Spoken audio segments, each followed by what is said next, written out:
یقیناً یہ تو بڑی حوصلہ افزا بات ہے کہ امپورٹس ریسٹرکٹڈ ہیں، ریونیوز میں اضافہ ہو رہا ہے اور اوور آل ہم کرنٹ اکاؤنٹ سرپلس بھی دیکھ رہے ہیں۔ کامران بھائی میں ایک نمبر کی تو بات نہیں کر رہا ہوں نا، کرنٹ اکاؤنٹ آپ کا سرپلس ہو گیا، ٹریڈ ڈیفیسٹ آپ کا زیادہ نہیں نیچے آیا، آپ کا بجٹ ڈیفیسٹ میں ہم نے کوئی کمی نہیں دیکھی، لیکن یہاں اب امید ہو گئی ہے جس طریقے سے آپ کی اکنامی پرفارم کر رہی ہے، جس طریقے سے آپ کا روپی اسٹرانگ ہو رہا ہے، جس طریقے سے آپ کی ایکسپورٹ بڑھ رہی ہے، جس طریقے سے مینوفیکچرنگ سیکٹر گرو کر رہا ہے، یہ آنے والے سال میں جو آپ کا ٹارگیٹ ہوگا، اگر 1000 ارب سے 1200 ارب بھی زیادہ گورنمنٹ رکھے گی تو میں یقین سے کہتا ہوں بغیر ٹیکس لگائے یہ گورنمنٹ بہت آسانی سے اچیو کر لے گی، کیونکہ گورنمنٹ نے بہت سارے مسائل حل کیے ہیں۔ آپ کے پاس اس وقت بھی پاور سرپلس پڑی ہوئی ہے، آپ کی پاور سرپلس ہونے کی وجہ سے آپ کے پاس بہت بڑی گنجائش ہے کہ آپ اس سے بھی زیادہ گروتھ اچیو کر سکتے ہیں۔ میرے خیال سے شوکت ترین صاحب تو 5% کی بات کر رہے ہیں، میں یقین سے کہہ سکتا ہوں کہ ہمیں یہ 6 اور 7 کے بیچ میں اگلے سال گروتھ ہوگی۔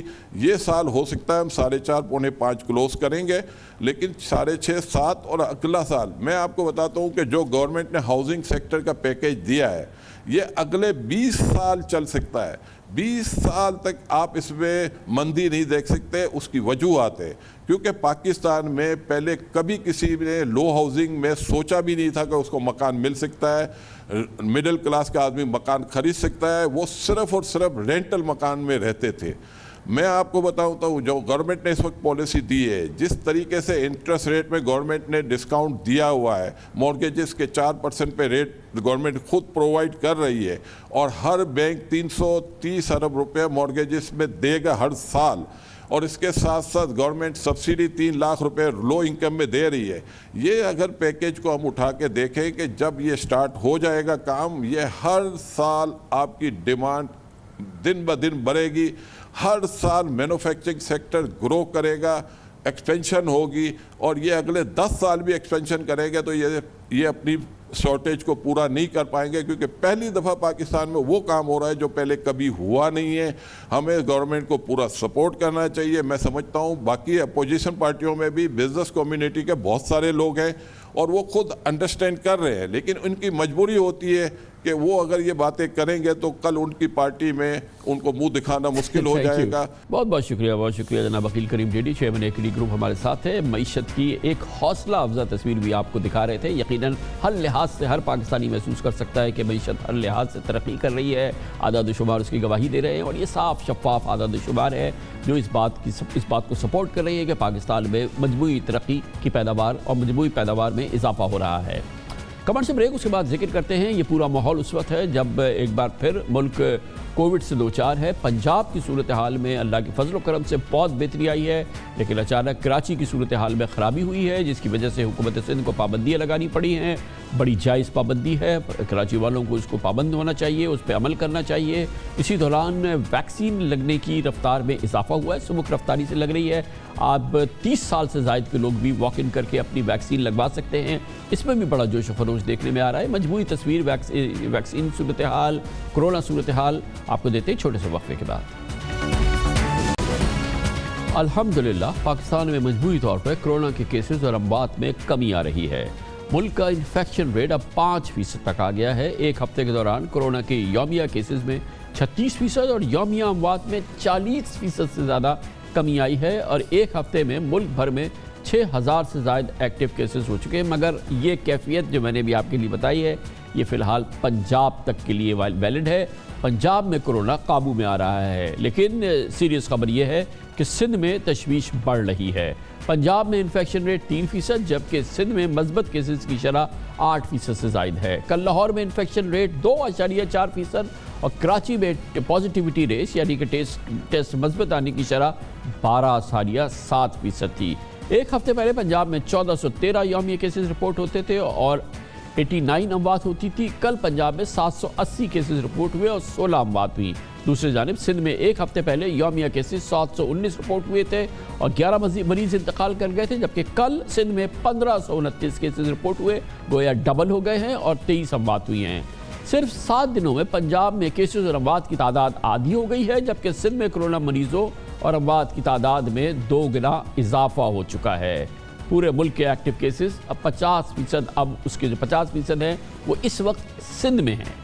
23 اپریل کو سندھ میں کل پیشنٹ ایک دن میں 855 تھے۔ یہ نمبر بڑھتے بڑھتے 18 مئی کو 2000 سے تجاوز کر گیا، یعنی کہ 24 اپریل کے مقابلے میں اس وقت سچویشن دگنی ہو چکی ہے۔ Sindh Institute of Infectious Diseases, اس میں اس وقت 0 بیڈز اویلیبل ہیں ICU کے۔ لیاقت نیشنل ہاسپٹل میں ایک بھی بیڈ خالی نہیں ہے۔ SIUT میں ایک بھی بیڈ خالی نہیں ہے۔ یہ سچویشن ہے اس وقت ہمارے صوبے میں۔ ڈاکٹرز یہ بتاتے ہیں، ایکسپرٹس یہ بتاتے ہیں کہ اگلے 14 روز کروشل ہیں۔ اگر حکومت نے کہا ہے کہ 6 بجے چیزیں بند ہو جائیں گی، آپ حکومت کا ساتھ دیں، ورنہ خام خام ہے حکومت کو پھر اور سخت فیصلے کرنے ہوں گے۔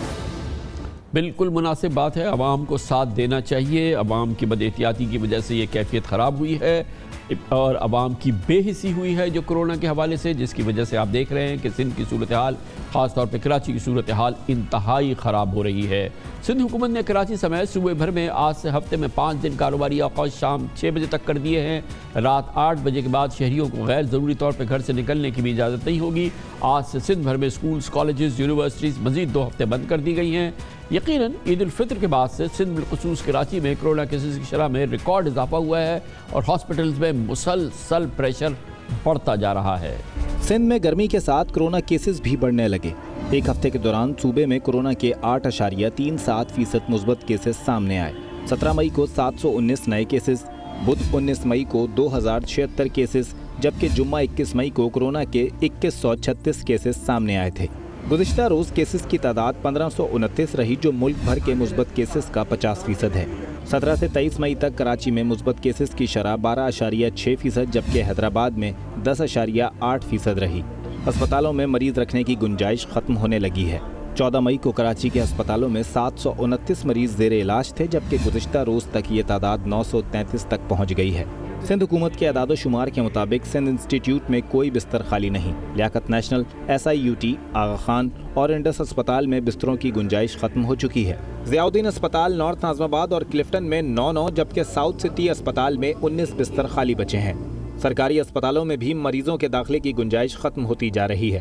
سول اسپتال میں 61% تک بستر بھر گئے، ایکسپو سینٹر میں 65%، لیاری جنرل اسپتال کے ICU میں 63%، شہید محترمہ بے نظیر بھٹو ٹراما سینٹر میں 50% گنجائش ختم ہو چکی۔ جن اسپتال کا ICU 82%، جبکہ HDU وارڈ 28% تک بھر چکا ہے۔ اللہ کے فضل و کرم کے بعد اب کرونا ویکسین ہی ایک ایسا سہارا ہے جس سے ہمارے نظام صحت کی پوری امیدیں وابستہ ہیں۔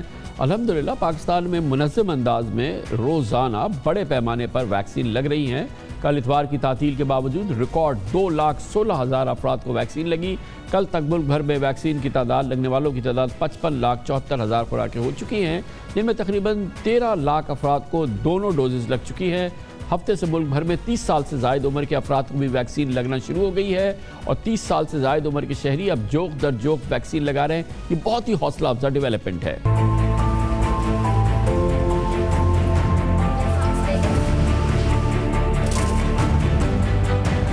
آئیے اور ویکسین لگائیں اور کرونا کو بھگائیں۔ 24 گھنٹے یہ جگہ 24/7 کھلی ہوئی ہے صرف ویکسینیشن کے لیے۔ یہاں پہ جو میں نے انتظامات دیکھے ہیں، they are quite very nice, بہت مینیجیبل ہیں ساری چیزیں۔ بہت ہی اچھا ایفرٹ ہے اور یہ ہونا چاہیے۔ آپ تو آئیں، ویکسین کرائیں۔ فلی ایئر کنڈیشنڈ ہے، 24 گھنٹے کھلا رہتا ہے۔ زیادہ سے زیادہ یہاں تشریف لائیں اور خود کو ویکسینیٹ کروائیں۔ بہت اچھا سینٹر ہے، بہت اچھا انتظام ہے، یہ بہت اچھی چیز ہے، ویکسین ہمیں سیف کرے گی۔ بہت اچھا انتظام ہے، لوگوں کو چاہیے کہ اپنے آپ کو جلد سے جلد کروائے ویکسینیٹ۔ اللہ کا شکر ہے، یہاں پر انتظامات بہت اچھے ہیں۔ ویکسینیشن ہماری ضرورت ہے اس وقت، نہیں لگوائیں گے تو پھر وہی حالات ہو جائیں گے جو بھارت میں ہو چکے ہیں۔ اپنے گھروں سے نکلے اور حکومت کی جانب سے اچھے اقدامات کیا گئے اور ویکسینیشن ہر صورت انسان کو کروانی چاہیے۔ حکومت کی مہربانی ہے کہ انہوں نے یہ عوام کے لیے ریلیف دیا ہے۔ کوئی موسم کا پرابلم نہیں ہے، کچھ بھی نہیں، ایزی ہے بالکل، وہاں روٹین میں ہے۔ ویکسینیشن ضرور کروانی چاہیے، یہ تو لازمی ہے۔ ملک میں کرونا کی مجموعی صورتحال اور سندھ خاص طور پہ کراچی کی بگڑتی ہوئی کرونا صورتحال، ویکسینیشن کے تمام مسائل، اس پر بات کرنے کے لیے ہم نے دعوت دی ہے محترم ڈاکٹر عبدالباری خان کو۔ قائد ہیں، سربراہ ہیں انڈس ہاسپٹل کے، پاکستان کا نامی گرامی شاندار چیریٹیبل آرگنائزیشن ہے۔ بہت بہت شکریہ ڈاکٹر صاحب۔ بہت کنسرن کی بات ہے، آپ کو بہت زیادہ تشویش ہے اس وقت جو کووڈ کی سچویشن ہے خاص طور پہ کراچی میں؟ بالکل بہت زیادہ ہے، اور میں اگر اس کو ڈائسیکٹ کروں، یہ تو آپ کراچی کی 13.8% کی آج کی پچھلے 24 گھنٹے کی تھی، اور اگر میں ڈائسیکٹ کروں ڈسٹرکٹ وائز تو ڈسٹرکٹ ایسٹ میں 21% ہے، ڈسٹرکٹ ساؤتھ میں 17% ہے، ڈسٹرکٹ سینٹرل میں 10% ہے، اور یہ بڑی تھی، ابھی تھوڑا سا یہ کام ہوا ہے اس کے اوپر، اور اس تشویش ہماری اس وقت شروع ہو گئی جب منڈے کو عید کے بعد جب کھلا تھا تو اس وقت سے یہ نمبر بڑھنا شروع ہوئے تھے. پھر ہم لوگ منڈے کو ٹاسک فورس کی میٹنگ ہوئی، پھر تھرسڈے کو ہم نے، کیونکہ ٹیسٹ کم ہوئے تھے، جب کم ہوتے ہیں تو پازیٹیوٹی زیادہ ہوتی ہے، ٹیسٹ کو بڑھا کے دیکھا تو پازیٹیوٹی اسی طرح تھی. پھر سیٹرڈے کو دوبارہ ملے ہم لوگ، اور دوبارہ پھر یہ فیصلہ کیا گیا کہ یہ کریں، اور آج پھر دوبارہ یہ فرمائیے گا کہ عید کی تعطیلات کے بعد آپ نے فرمایا کہ پیر سے حالت خراب ہونی شروع ہوئی، حالانکہ اس سے پہلے 8 دن تو مکمل بند تھا شہر. دیکھیں مکمل بند تو تھا، لیکن اس کو مکمل بند انفارچونیٹلی جو ہے نا ہمارے لوگوں نے عید جیسے ہی عید ایک تو ان ایکسپیکٹڈ عید ہوئی کہ ویڈنسڈے کی رات کو لوگ ایسے نکلے جیسے کہ جی بالکل ہی ایک آپ جیسے نکلتے باہر نکلے تو انسانی بازار کھل گئے بغیر کسی اس کے. لوگوں نے بڑی بھی کوشش کی. دیکھیں یہ عیدیں آتی رہیں گے انشاءاللہ، اگلے سال بھی آئے گی عید. اس سال اگر ہم لوگ احتیاط کر لیتے تو ہم کو یہ نہیں کرنا پڑتا. تو یہ آج ہم سب خود رسپانسبل ہے اس چیز کے، اگر کیونکہ یہ فیصلہ کرنا مشکل ہوتا ہے. حکومت دیکھیں اس میں معاشیات بھی خراب ہو رہی ہوتی ہے، لوگوں کے بزنسز بھی خراب ہیں، اور گورنمنٹ کو ٹیکسز بھی نہیں آ رہے ہوتے. نقصان تو سب کسی کو فائدہ نہیں ہے چیزیں بند کرنے کا، لیکن اس کا بہت بڑا نقصان یہ ہے کہ اگر خدا نہ خواستہ یہ حالت کنٹرول سے باہر چلی گئی، جیسے آپ نے دیکھا کہ ہاسپٹلس کے بیڈ بڑھ رہے ہیں، تو وہ یہ سخت فیصلے کرنے پڑے اور اس کے لیے اس کے اوپر عمل کرانا بھی بہت ضروری ہے. اس وقت ڈاکٹرز ہاسپٹلس کی کیفیت تو ہم نے نمبرز وغیرہ تو ہم نے بتائے، یہ پریشر بہت زیادہ بڑھ رہا ہے، اور اگر ہم ابھی نہیں روکیں گے تو ظاہر ہے کہ یہ جتنی بھی ویکنسیز باقی ہیں یہ ساری فل ہو جائیں گی، اور پھر ہمارے پھر جو ہے نا میں یہی کہہ رہا ہوں کہ لوگ ہم کو کہتے ہیں کہ جی آپ یہ جو ہے فرنٹ لائن ورکرز ہیں. میں ہمیشہ یہ کہتا ہوں ہم فرنٹ لائن ورکرز نہیں ہیں، فرنٹ لائن پہ عوام ہے، اور اگر اس نے بھی بہیو کیا اور اس نے صحیح طریقے سے احتیاط نہیں کی نا تو یہ پھر ہماری اوپر پڑے گا جو کہ لاسٹ لائن آف ڈیفنس ہے. اور اگر خدا نہ خواستہ لاسٹ لائن آف ڈیفنس جیسے آپ کہہ رہے ہیں کہ یہ بیڈز بڑھ گئے تو پھر علامہ الحفیظ ہوگا، اور وہ خدا نہ خواستہ اللہ نہ کرے کہ وہ صورتحال ہو جو کہ انڈیا میں ہو رہی ہے. میری دعا ہے کہ وہاں پر بھی لوگوں کے ساتھ اللہ تعالیٰ ان کو بھی اس چیزوں سے بچائے، اور لیکن ہم اس طرف نہیں، یہ ہم پھر خود رسپانسبل ہوں گے اس چیز کے. اور ڈاکٹر صاحب یہ جو ابھی جو اس وقت ویکسینیشن کی مہم چل رہی ہے، اور اس پہ آپ کا کیا ٹیک ہے، کتنی صحیح ہے، اور کتنے لوگ، کیونکہ ہم دیکھ رہے ہیں، ہم اپنے اطراف میں تو دیکھ رہے ہیں کہ لوگ بڑی تعداد میں لوگ اپنے آپ کو ویکسین لگوا رہے ہیں، اور کیا آپ کا فیڈ بیک ہے جو لوگ ویکسین لگوا رہے ہیں، کتنے متاثر ہو رہے ہیں، کیا ہو رہا ہے؟ دیکھیں جو ویکسین لگا رہے ہیں وہ خوش ہیں، لیکن آپ نے کئی جگہ دیکھ لیا ہوگا، لیکن میں مطمئن نہیں ہوں جو لوگوں کا رسپانس ہے. کیونکہ اب پہلے تو یہ تھا نا کہ جی سپلائی کی ایشوز تھے کہ سپلائی نہیں آ رہی، اب سپلائی آ گئی ہے لیکن اب لوگ نہیں آ رہے. تو آپ نے دیکھا کہ ایک دم ہم نے 60 سال سے لے کے یہ کہ 30 ایئرس تک آ گئے کہ جب آپ خدا کے لیے آ جاؤ، جو بھی آئے گا ینگ آدمی ہو تو زیادہ اسی لیے تھوڑا سا رش بڑھا ہے، لیکن سب کو کرنا پڑے گا. آج ہم لوگوں نے ڈسکشن بھی کیا کہ اب موبائل ٹیمز بنائیں، گھروں پہ جا کے لگائیں، فیکٹریز میں جا کے لگائیں، جو فیسیلیٹیٹ کرے لوگوں کو. جو کہ ایڈمنسٹریشن نے کچھ بتایا کہ جی آپ کے سینٹرز میں لوگ جانے میں مشکل پیش آتی ہے، تو یہ طے ہوا کہ جی موبائل کر دیں.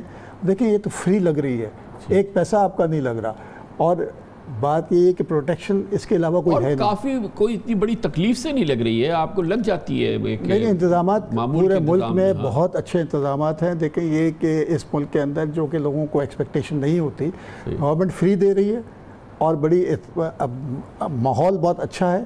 آپ جائیں آرام سے لگ کے آ جاتا ہے، کوئی آدھا گھنٹہ میکسیمم لگتا ہے آپ کا، یا 40 منٹ لگتے ہوں گے، کیونکہ آدھا گھنٹہ آپ کو ویٹ بھی کرنا پڑتا ہے.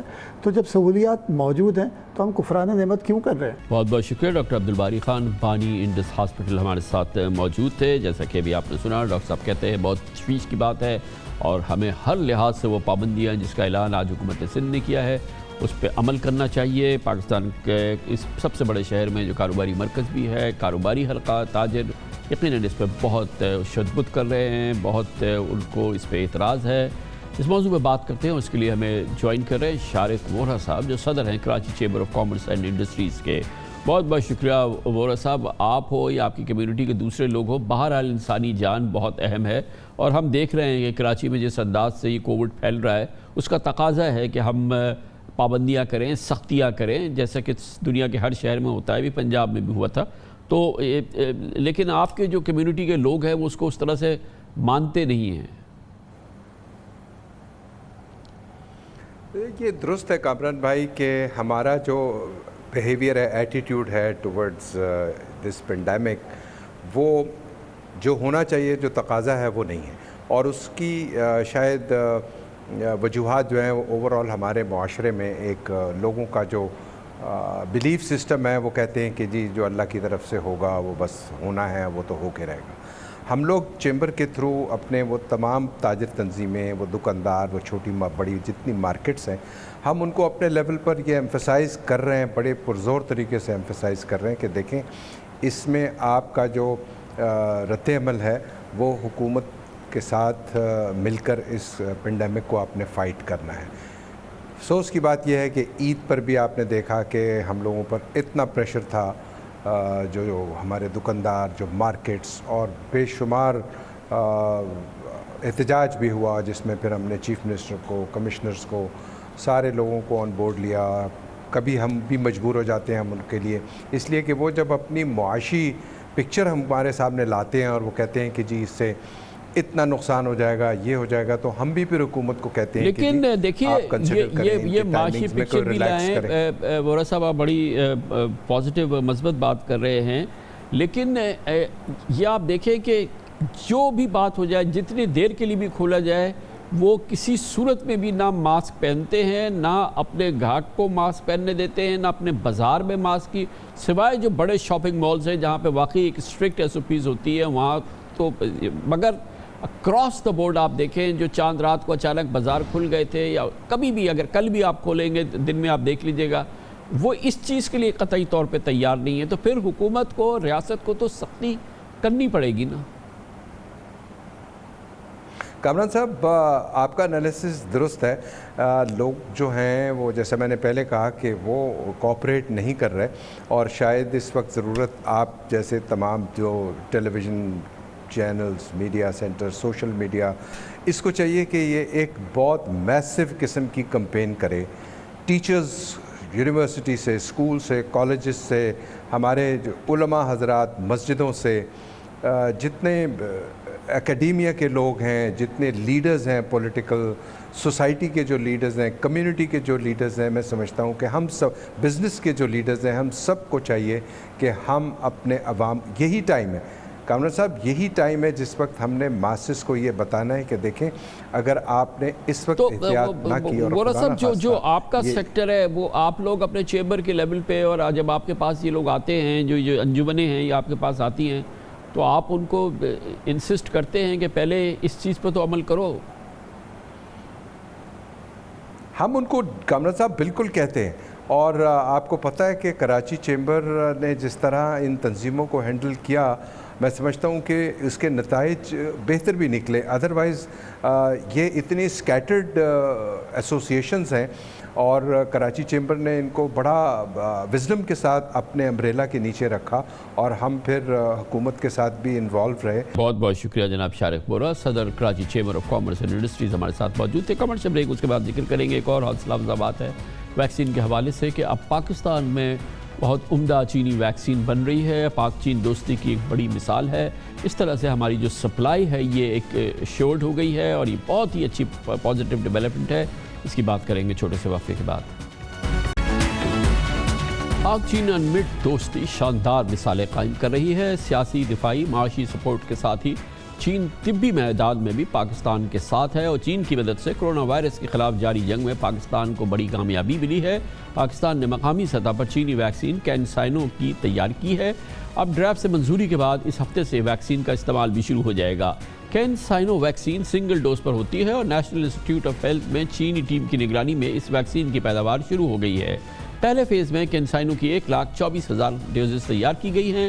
مقامی سطح پر تیار کردہ سنگل ڈوز کینسائنو ویکسین کی عالمی معیار کے مطابق ٹیسٹنگ مکمل ہو چکی ہے، اور ٹرائلز کے ابتدائی نتائج میں ویکسین محفوظ اور مؤثر پائی گئی ہے. ویکسین کی فارمولیشن کا کام 6 مئی کو شروع کیا گیا تھا، اور ویکسین کی دوسری کھیپ کی تیاری کے لیے کانسنٹریٹس جو ہیں وہ چین سے جلد آئیں گے. اور اس طرح سے پاکستان کے پاس یہ صلاحیت ہو گئی ہے کہ اس کے پاس ایک کنٹینیوس سپلائی ویکسین کی اویلیبل ہوگی اور یقیناً یہ پاکستان کی کورونا کے خلاف جنگ میں بہت معاون عمل ہے۔ اس پوری صورتحال پہ بات کرنے کے لیے ہمیں جوائن کریں ایک بار پھر doctor Nausheen Hamid, parliamentary secretary for health. بہت بہت شکریہ ڈاکٹر صاحبہ۔ کینسائنو کے حوالے سے بتائیے، جو پاک چین پروڈکشن ہو رہی ہے اس وقت کی آج کی کرنٹ سچویشن کیا ہے؟ جی بالکل، جیسا کہ آپ نے بتایا کہ ہمارا پہلا بیچ جو ہے وہ تیار ہو چکا ہوا ہے اور ہمیں امید ہے کہ ود ان دس ویک جو ہے اس کی لانچنگ ہو کے اور یہ پبلک کو یہ ویکسینیشن اس کی شروع ہو جائے گی۔ اور سیکنڈ بیچ جو ہے وہ انشاءاللہ 9 لاکھ ڈوزز کا ہمیں ایکسپیکٹڈ ہے، جو 9 لاکھ ڈوزز جو ہیں پاکستان میں تیار ہوں گی، اور اس کے بعد پھر اگلے مہینے ہم 3 ملین ڈوزز مزید ایکسپیکٹ کر رہے ہیں اس کا کانسنٹریٹ۔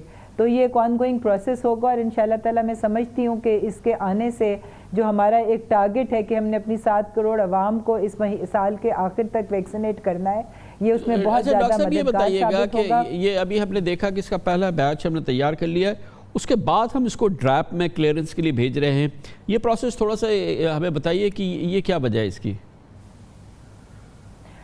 دیکھیں جی، کیونکہ اس کی کوالٹی ٹیسٹنگ ہونی تھی اور یہ ایک بڑا اسٹرینوس پروسیس تھا، بہت ڈیٹیل میں اس کی ٹیسٹنگ ہوئی ہے، بہت سارے جو ہیں وہ اسپیشلائز ٹیسٹ جو ہیں اس ویکسین کے اوپر کیے گئے ہیں۔ اب ان ٹیسٹ کی رپورٹس جو ہیں وہ ڈریپ میں سبمٹ کرائی گئی ہیں اور ظاہر ہے کہ وہ رپورٹس کی ضرورت ہوتی ہے کہ اس کی کوالٹی ایشورنس کے لیے، تو اب ان رپورٹس کے اوپر انشاءاللہ تعالیٰ ڈریپ کی جو کمیٹی ہے وہ اس کے اوپر فیصلہ کرے گی اور اس کو یوز کے لیے، ایمرجنسی یوز کے لیے اس کا اپروول دے دے گی۔ اب تک کیا فیڈ بیک ہے؟ کینسائنو کا ہمارے یہاں تو لگ چکی ہے کافی عرصے پہلے سے اور لگی ہے پاکستان میں، وہ کہ محدود تعداد میں، لیکن آئی تھنک ایک اچھا فیڈ بیک ہونا چاہیے ہمارے پاس۔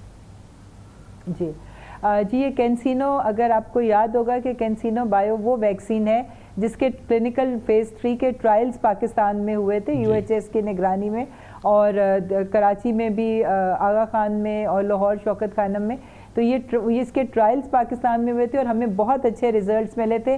ایک تو اس کی ایفیکیسی بہت اچھی تھی، کوئی 80% کے قریب، اور جو سیریس ڈیزیز سے بچانے کی اس کی کیپیسٹی ہے وہ 100% تھی۔ یعنی اس کا مطلب یہ کہ اگر یہ ویکسین لگنے کے بعد کسی کو کرونا ہوتا بھی ہے تو وہ سیریس ڈیزیز نہیں ہوتی اور اس کو ہاسپٹلائزیشن کی ضرورت نہیں پڑتی، مائلڈ سمٹمز ہوتے ہیں، اور 70 to 80% تو ویسے ہی اس ڈیزیز سے بچ جاتے ہیں۔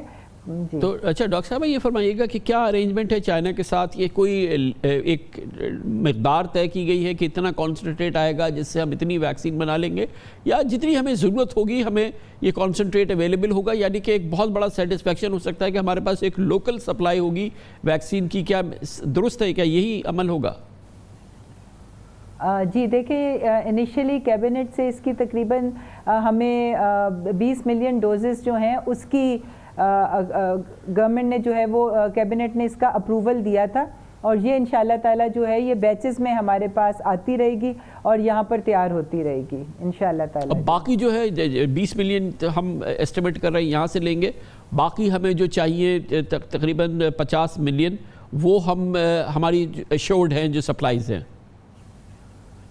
جی بالکل، اس وقت کوویکس کی فیسلٹی سے بھی جو ہمیں انہوں نے ایسٹرازینیکا کی ابھی ہمارے پاس جو ڈوزز آئی تھی 1.3 ملین، 2.3 ملین جو ہیں وہ مزید انشاءاللہ آنے والے مہینے میں ہمارے پاس ایسٹرازینیکا پہنچ جائے گی۔